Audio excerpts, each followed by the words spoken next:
મોટી બેન, તું મને દવાખાને શું કામ લાવી? તારી તબિયત બતાવવા. મારી તબિયત? મને વળી શું થયું?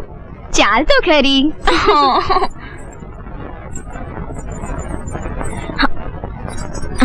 અરે ભાભી તમે ના મહેમાને શું હોસ્પિટલ બતાવવા લાવે છો? હોસ્પિટલ નહીં, આને દેખાડવા લાવી છું. કેમ મહેમાનને વળી શું થયું? કઈ નહીં અશોકભાઈ, રૂપાબેન ખાલી ખોટી ચિંતા કરે છે. સાવ જૂઠું બોલે છે. હા, છેલ્લા 2-3 દિવસથી એનું ધ્યાન જ બદલાઈ ગયું છે. હું કહું છું કઈ ને સાંભળે છે કઈ. કોણ જાણે એને શું થયું છે. કઈ વાંધો નહીં, આપણે એને જોઈ લઈએ. હા. માથું દુખે છે? ના. ચક્કર આવે છે? તો પછી થાય છે શું? આમ તો કઈ નથી થતું, પણ ક્યારેક ક્યારેક ડાબી આંખ ફરકે છે. એ તો શુકન કહેવાય.